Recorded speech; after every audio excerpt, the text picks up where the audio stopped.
Shalom, I'm giving all praises to Yahweh by Hashem Yahweh Shai, by Hashem Harakhakwadash. Send double honors to our apostles and elders. Here, great millstone, peace and blessings to the Lord's hopefully elect. So the scriptures teach us and advise us on how that in this life we should strive to maintain a low profile. Because in this life, you know, though we're here, we're just existing. We're not living. So it's like though we're here, we're not really here. It advises you basically to strive to be invisible yet visible.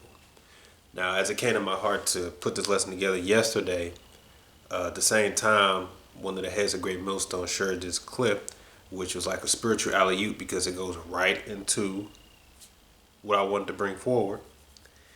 And I'm going to lead or open up with it. And it's either from a TV show or of a movie.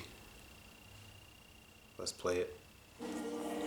Listen, Sucky, you ever been broke? Sure, mostly often. All right. You're walking along.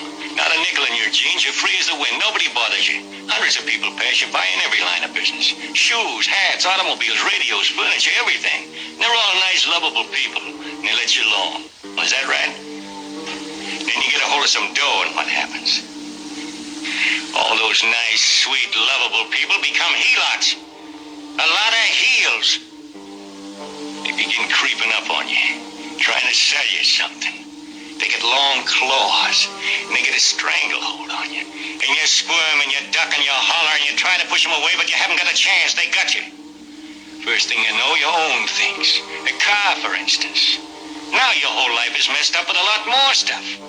You get license fees, and number plates, and gas, and oil, and taxes, and insurance, and identification cards, and letters, and bills, and flat tires, and dents, and traffic tickets, and motorcycle cops, and courtrooms, and lawyers, and fines, and a million and one other things.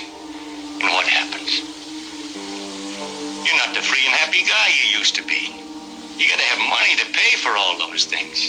So you go after what the other fellas got. And there you are. You're a helot yourself. Right. So as he opened up, the moment you go to expand your materialistic things, right, that can bring unwanted attention to yourself, and that can get unwanted people inside your life or inside your circle.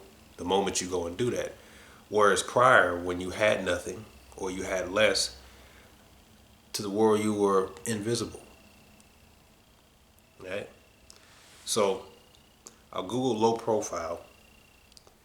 Here's what it says. It says a deliberately inconspicuous, modest, or anonymous manner. So let's say a deliberate, inconspicuous manner. The way you carry yourself, the way you move out here. If you look up the word inconspicuous, it means not clearly visible or attracting attention. So, invisible yet visible. So if we go to 1 Corinthians chapter 7, Paul says here, it says, and they that use this world as not abusing it, for the fashion of this world passes away. New King James. And those who use this world as not misusing it, for the form of this world is passing away. So, using yet not abusing. Visible yet invisible yet visible. The word there for abusing in the Greek is katakraomai, which means to use much or excessively or to use fully. So though we have this world at our disposal, so to speak, the moment you go to expand or you try to use it and you gather things or more things, right, materialistic things, the more you put yourself on the radar, the more you get this unwanted attention. And that's typically how it starts off. And that can lead to problems, right? This is Sirach chapter 9, verse 13. It says, keep thee far from the man that hath power to kill, so shalt thou not doubt the fear of death. And if thou come unto him, make no fault, lest he take away thy life presently. Remember that thou goest in the midst of snares, and that thou walkest upon the battlements of the city. So we read that in the Good News Translation. It says, if you keep away from someone who has the power to put you to death, you will not have to fear for your life. But if you must go near him, be very careful, or he may kill you. Be conscious that you are walking among hidden traps, that you are an easy target. Right? So the goal is to flow under the radar. And if you have to come upon the radar, that you want to move and walk as if you're invisible. Just like my man said on Ocean's 11. He said he has to like you, then he has to forget you.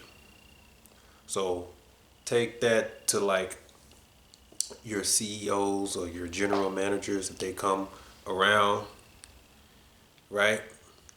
You just say, hey, how you doing? I'm such and such, pleasure to meet you. And then you get the hell out of there. So forgettable yet likable. And Matthew 5 and 25, Yahushua says, he says, agree with thine adversary quickly whilst thou art in the way with him, lest at any time the adversary deliver thee to the judge, and the judge deliver thee to the officer, and thou be cast into prison. Verily I say unto thee, thou shalt by no means come out thence till thou hast paid the uttermost farthing.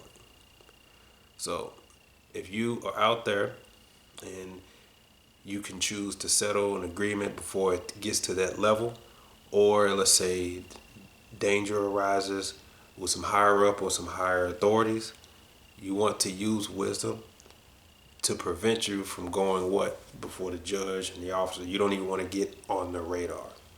Okay? You don't even want to be there.